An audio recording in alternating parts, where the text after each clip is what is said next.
সবাই তো দেখো আজকে কী মাছ রান্না করবো। এটা হচ্ছে বগ মাছ। বগ মাছটা রান্না করব। বগ মাছে আজকে রান্না করা, বগ মাছ রান্না করা দেখাবো আজকে। সবার ফার্স্টে গ্যাসটা আমি ধরিয়ে নেব। গ্যাসটা আমি ধরিয়ে নিয়েছি, কড়াইটা বসিয়ে দিলাম।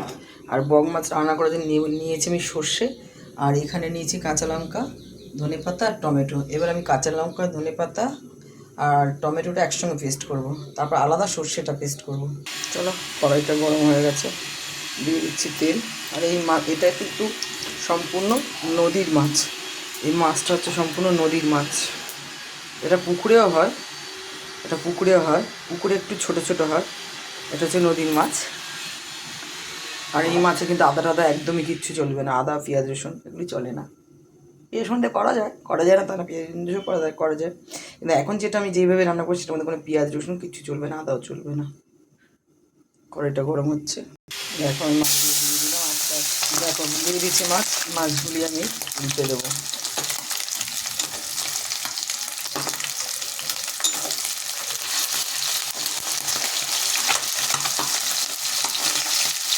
মাছটা তুলে নেব সম্পূর্ণ। সব মাছ ভাজা হয়ে গেছে। কড়াইতে তেলে কালো জিরা দিয়ে দেবো, সাদা সর্ষেটা।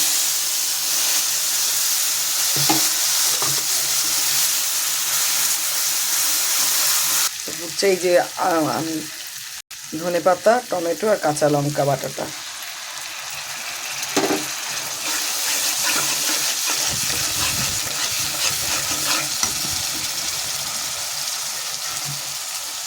এটা অল্প হলুদ, পরিমাণ মতো নুন, কারণ একটু রেড চিলি পাউডার দেবো।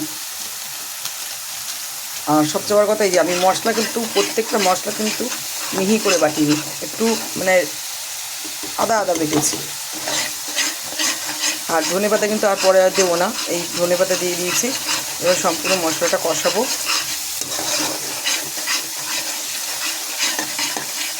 আপনারা যদি ঝাল আরও খেতে চান তাহলে আপনার লঙ্কা মানে গুঁড়ো লঙ্কা একটু এমনি যে কুকনি লঙ্কার গুঁড়ো বা কোনো লঙ্কার গুঁড়ো দিতে পারেন। আমি একটু কালারের জন্য খালি রেড চিলি পাউডারটা দিলাম, দিয়ে দেবো। জলটা হয়ে গেছে, মশলাটা কষা। ঢাকা দিয়ে গ্যাস কমিয়ে বসিয়ে রাখবো একদম। গ্যাসটা বাড়িয়ে দিলাম, ঢাকনাটা করে দেখুন জলটা শুকিয়ে এসছে। 4-3টে কাঁচা লঙ্কা দিলাম, দিয়ে দেবো মাছটা দিয়ে দিয়ে আবার একটু আমি একদম ঢাকা দিয়ে রাখবো। মাছটা দিয়ে একদম ঢাকা দিয়ে রাখবো। যেহেতু এই মাছটা ধনে পাতা দিতে হয়, কিন্তু এই মাছটা যেহেতু ধনে পাতা 12টা আমি দিয়েছি, আর ধনে পাতাটা আমি দেবো না। একবার গ্যাসটা কমিয়ে ঢাকা দিয়ে দেবো।